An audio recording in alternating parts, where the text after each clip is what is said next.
पश्चिम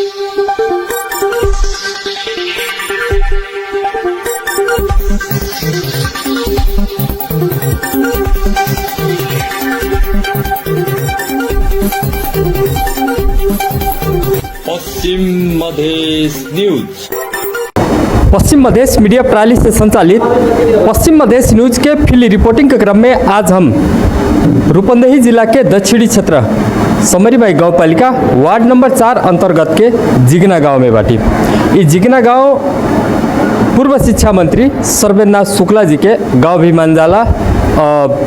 आज हम इस गांव में पूर्व गांव पालिका अध्यक्ष बबलू शुक्ला जी से विशेष कह के 2074 साल में चुनाव जीतले रहने और 2079 साल में फिर चुनाव लड़ने, दूसरा पोजीशन में अले, प्रदेश में लड़ने, प्रदेश सभा सदस्य में भी दूसरा पोजीशन में लड़ने।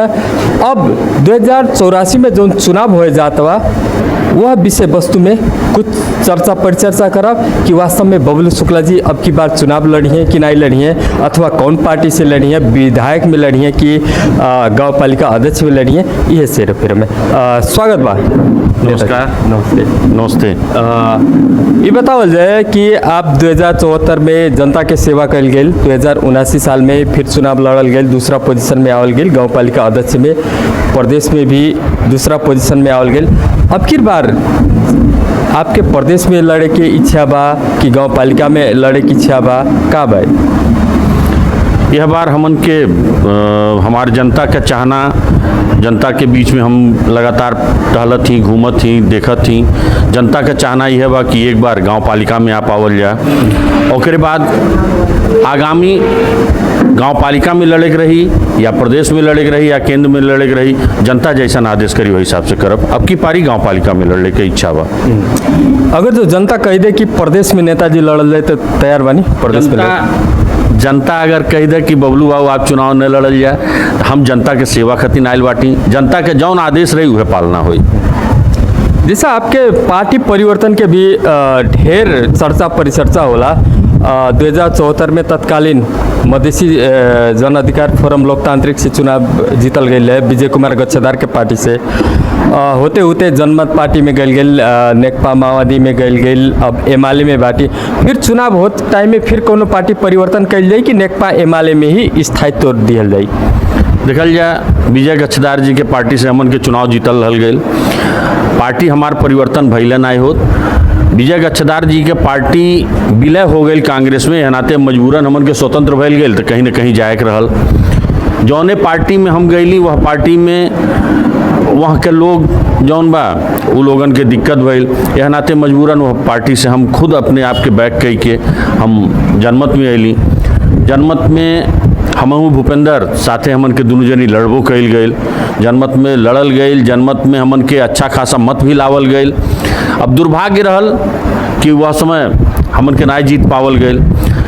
रह गई आए वाले समय में कौने पार्टी में रहल जाई, कहाँ रहे बा, तो ओकरे बारे में भी हमन के एक महीना हमन के अपने जनता के बीच में प्रत्येक घर, प्रत्येक व्यक्ति, प्रत्येक माता, प्रत्येक बहन, प्रत्येक बच्चा से हमन के राय मशविरा कइल जाई। राय मशविरा कैले के बाद हमन के कहाँ सही रही, जनमत में रहल जा, एमाले में रहल जा, माओवादी में रहल जा, कहाँ सही रही, हमन के जनता जैसा आदेश करी वही हिसाब से हमन के पालना कइल जाई। वर्तमान में तो आप नेपाली कम्युनिस्ट पार्टी एमाले में बाटी, तो आखिर में एमाले पार्टी फिर छोड़े के सोच बनावल गई बा कि एमाले से ही लड़े के सोच बनावल गई बा? आज के डेट में अभी हम नेपाल कम्युनिस्ट पार्टी एमाले में भी बाटी, लेकिन हमारा अभी ऐसा कोनो सोच नहीं बनल बा कि हमन के एमाले में रहल जाई कि कहाँ रहल जाई। जहाँ भी रहल जाई हमन के साथे हमरे अभिन्न भूपेंद्र जी भी जुट गए बाटे। अपने पूरे टीम के साथे भूपेंद्र जी और हम जहाँ भी रहल जाई, अगर एमाले में रहल जाई तो हमन के दोनों लोग साथे रहल जाई, या जहाँ भी जाई गईले के इच्छा हुई जौन हमन के एक महीना के जौन हमन के कैंपेन का कार्यक्रम अपने जनता के बीच में रखल गई बा, वह एक महीना के कार्यक्रम के बाद हमन के एक सर्वसाधारण में जाहिर कल जाई, घोषणा कल जाई कि हमन के नेकपा एमाले में ही बाटी कि हमन के कहाँ जाइल जाता। जनता से राय रहले के बाद, जनता के कैंपेनिंग कैले के बाद तो हमन के आगे बढ़ल जाई। विशेष करके आप 2074 में चुनाव जीत के जनता के तो मन जीतल गई, लेकिन 2079 में विशेष के हमन के जब फील्ड वर्क कइल जाला, जनता ये कहला कि बबलू शुक्ला जी पार्टी परिवर्तन कैले के नाते चुनाव हरला। एमन आप कितना औलियावल गइल बा अथवा कितना एक स्वीकार कइल बा? देखल जाए, एक बात हम बताई, हकीकत यही है कि बबलू शुक्ला पार्टी परिवर्तन कैले हमें समझ में आता ये बात, लेकिन मैक्सिमम बात आप लोग खुद देखल जा कि मैक्सिमम पार्टी बनेली ना 4 दिन बाद टूट जालिन खुद है।